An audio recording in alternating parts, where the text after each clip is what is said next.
The librarian moved quietly between the dusty shelves, carrying a worn blanket and a small bag of food. She found the girl again, hidden in a corner, pretending to read. Without a word, Emma knelt down and gently slid the blanket and the bag toward her. She never asked her name, never expected anything in return. That morning, as Emma shelved the last returned books, the entire street fell silent. 4 black SUVs with government plates pulled up in front of the small library. Uniformed officers stepped out in perfect formation. Who were they? And why did everyone in town stand when Emma Carter walked out the door? Emma Carter lived in a world built of paper and silence. At 34, she had become a familiar figure in the quiet town of Maple Hollow, where the streets emptied by dusk and every storefront bore the weight of faded paint and slower days. Each morning, Emma unlocked the heavy oak doors of the town library, the same way her father, a veteran of quieter wars, had taught her to open doors, carefully, with respect. The library was old, much like everything else in town.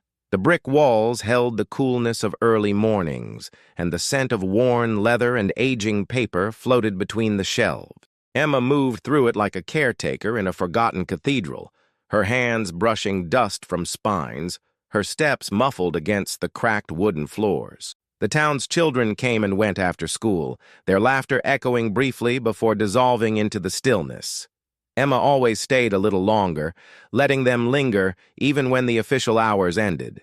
Rules said the doors should close promptly at 5. Emma believed some rules were meant to be bent when they involved a child needing an extra hour to escape the weight of the world outside.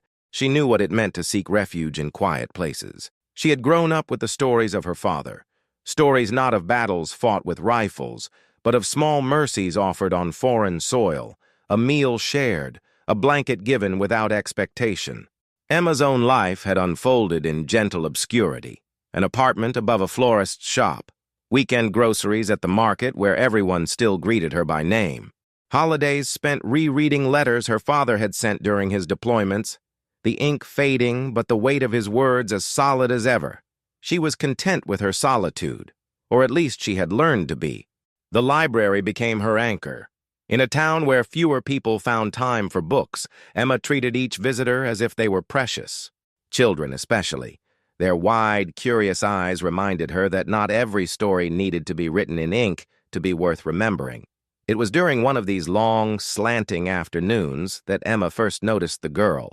Small, wiry, with hair pulled into a messy braid and sneakers too worn to keep out the cold. She sat tucked between 2 shelves in the back, always reading or at least pretending to. Emma watched her out of the corner of her eye, noting how she flinched when doors slammed, how she kept one hand always near her backpack, as if afraid it might vanish if left unattended. Emma never approached her directly. Instead, she made sure that a warm blanket mysteriously appeared on the corner chair one day, and that a basket of apples found its way onto the nearby table the next. The girl never thanked her. Emma never asked for thanks. That was how it had always been in the lessons her father taught. Real kindness didn't announce itself. It simply existed, quietly, like a light left burning in a window for someone still out in the cold. In the smallness of her gestures, Emma never imagined she was changing anything. She believed she was simply honoring a duty older than any job description, to see those who had been forgotten and to remind them, in the gentlest of ways, that they still mattered. It wasn't long before others noticed the girl. Mrs. Holloway, the town clerk, muttered something under her breath when she saw her lingering near the children's section after hours. Mr. Dugan, who volunteered twice a month to organize the history shelves, raised an eyebrow when he caught Emma leaving a granola bar where the girl could easily find it. They didn't say anything at first, just looks exchanged behind half-closed blinds, conversations cut short when Emma entered the room. The kind of silence that carried more accusation than any words could. One rainy afternoon, as Emma was stacking a pile of returned books at the front desk, the town's chief administrator, Mr. Whitmore, stepped into the library. His presence alone seemed to dim the soft light filtering through the high windows. A man whose suit always looked one size too large and whose voice never rose above a low, droning complaint. He didn't bother with pleasantries. "Miss Carter," he said, pulling a folded letter from inside his jacket, "we've received concerns about unauthorized individuals occupying the library after hours. Emma set the books down carefully, steadying herself. "I assure you, sir," she began, her voice calm, "no one is—" "You've been seen," he interrupted, his face set like wet concrete. "Feeding, harboring individuals without proper clearance. This is a public building, Miss Carter, not a shelter." The letter was placed flat on the counter between them, as if it carried the weight of law itself. Official notice. Formal warning. Next step, disciplinary action. Emma signed the acknowledgement without argument, not because she agreed, but because she understood the futility of explaining compassion to someone who measured the world in property taxes and monthly budgets. The next few days brought colder stares. The parents who once smiled when Emma found their children the perfect book now hurried them out the door faster. Local gossip, always hungry for new scandal, fed on her silence. They said she was hiding runaways. They said she was inviting danger into their peaceful little town. The girl still came, quieter now, her movements sharper, more cautious. Emma adjusted her routine accordingly. No more obvious baskets of fruit. No more warm blankets left in plain sight. Now, a wrapped sandwich tucked behind a row of encyclopedias, a thermos of tea hidden beneath a stack of returned novels. It became a language between them, built on glances and small nods, a bond forged not by conversation, but by shared understanding, that sometimes the world closed its doors early, and sometimes you had to find someone willing to leave a window cracked open. At night, Emma lay awake replaying the administrator's words, sheltering individuals, as if compassion could be an infraction, as if recognizing another's need was a liability to be eliminated. She thought of her father then, and the stories he never fully told, of deserts where kindness cost you everything but meant survival, of men who shared their rations knowing it might be the last piece of bread they'd ever see, of acts so small they seemed invisible, and yet somehow those were the ones that endured.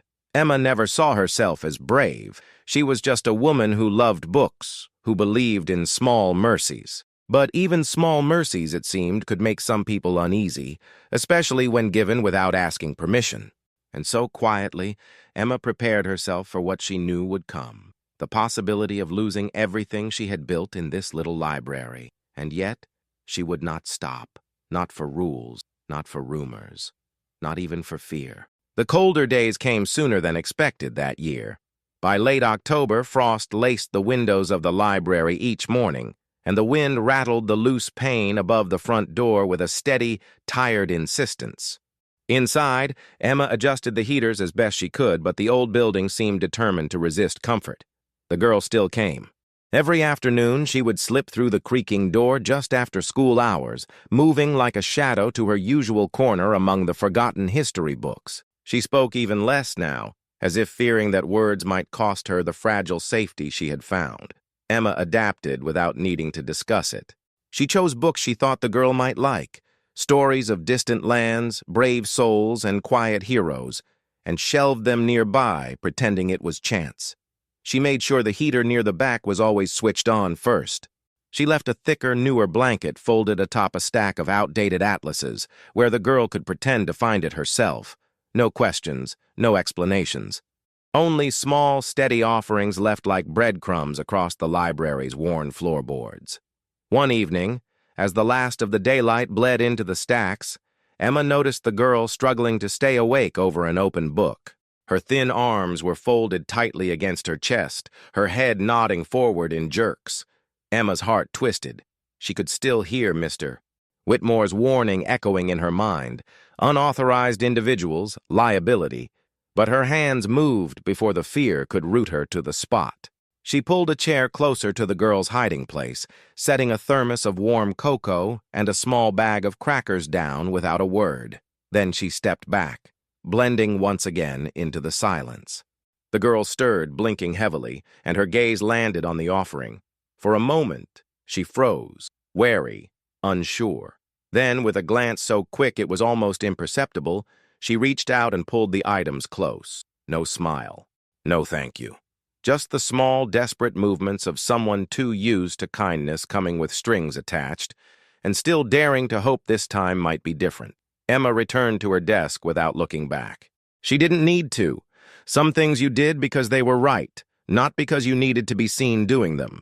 Later that night, as she closed the heavy oak doors and turned the key with a soft click, Emma paused to look back at the rows of darkened shelves. In the stillness, the library didn't feel empty. It felt like it was holding its breath, a sanctuary carved out of neglect and forgotten budgets, surviving because someone had refused to let it die. Emma thought again of her father, of the time he had told her, sitting on their creaky porch, that real courage wasn't found in medals or parades. It was found in the moments no one noticed, the extra mile walked, the extra ration shared, the hand extended when everyone else turned away.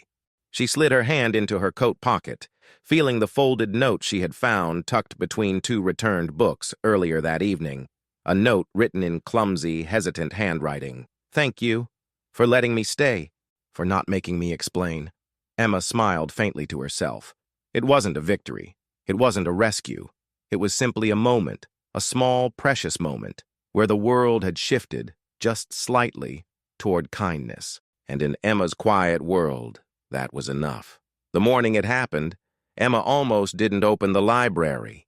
The skies hung low and heavy, and the cold seemed to seep through the bricks themselves. The town felt quieter than usual, the kind of silence that made even the crows seem reluctant to break it.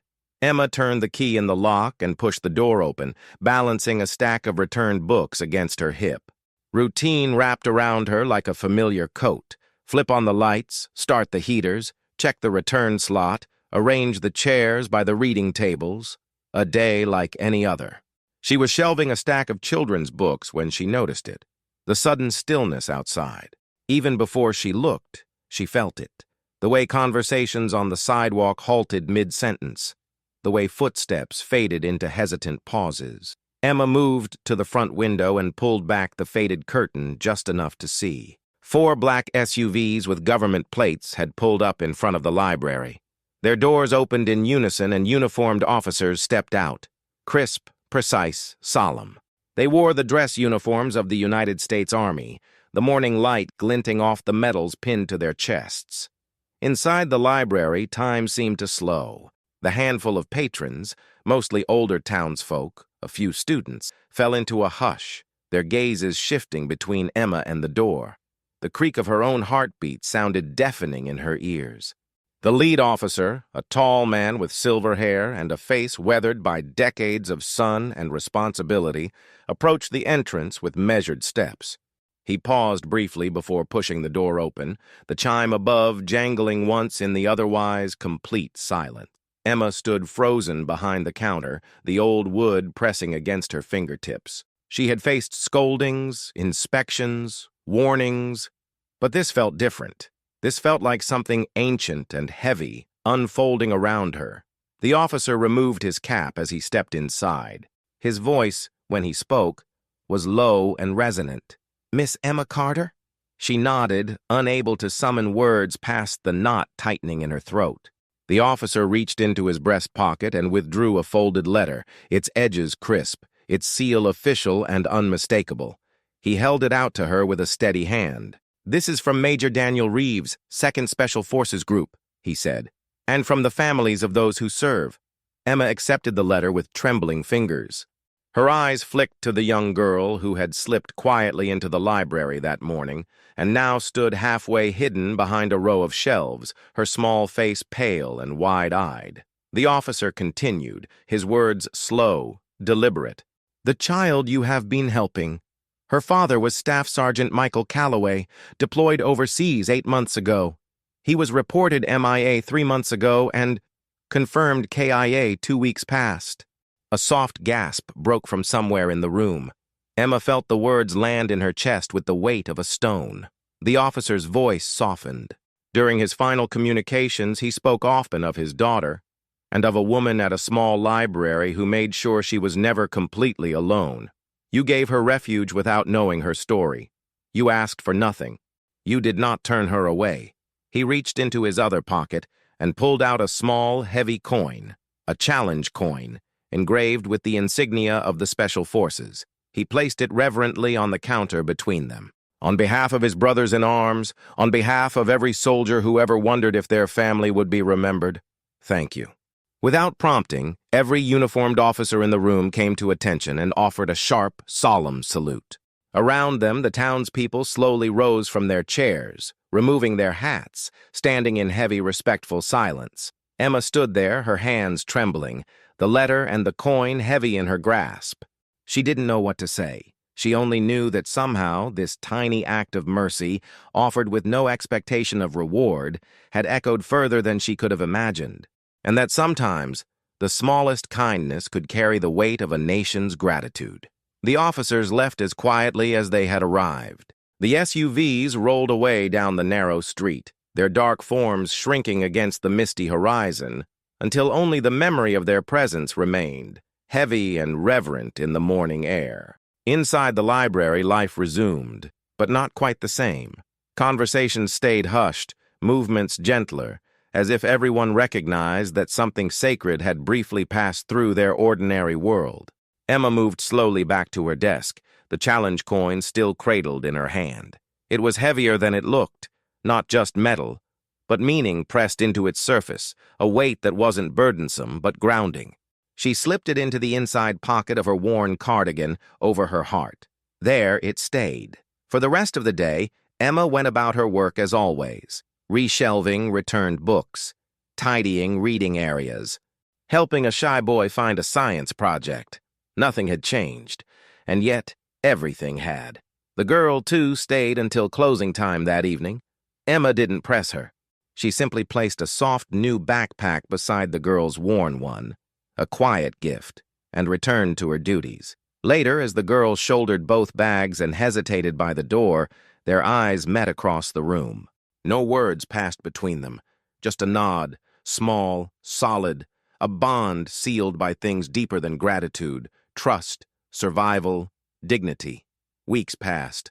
The cold deepened. The frost thickened on the windows each morning. The girl stopped coming after a while, and Emma knew, without needing to ask, that arrangements had been made, that somewhere, perhaps with new guardians or distant family, the girl had found safer ground to stand on. It left a hollow space in the library's rhythm, but not an empty one. Emma kept setting an extra chair by the heater anyway, just in case. News of the morning's ceremony spread through Maple Hollow faster than any rumor had before. Not through gossip this time, but through reverent retellings. They spoke of Emma not as a scandal, but as a kind of quiet hero. Teachers brought school groups to visit the library again. Veterans stopped by, leaving small tokens, a patch, a folded note, a single rose. One afternoon, Mr. Whitmore, the same administrator who had delivered the warning letter weeks before, arrived with a maintenance crew. Without fanfare, they mounted a small bronze plaque by the library's entrance. It read, "In honor of those who keep watch when no one else sees." Emma didn't ask for it. She didn't attend any unveiling. She simply noticed it one evening as she locked the doors, ran her fingers lightly over the letters, and smiled to herself. The challenge coin remained tucked safely in her pocket. She touched it sometimes when shelving books, a silent reminder that even the quietest acts can echo beyond the walls where they begin. And though no one made speeches and no ceremonies filled the little library, something shifted quietly in Maple Hollow. More children stayed longer after school. More patrons left thank-you notes scribbled on the corners of checkout slips.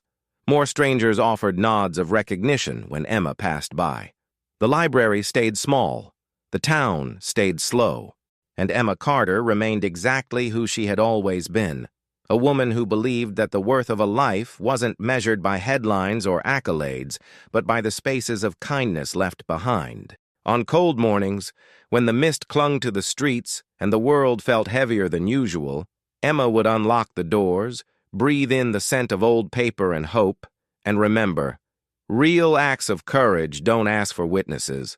They ask only for willingness, and sometimes that's enough.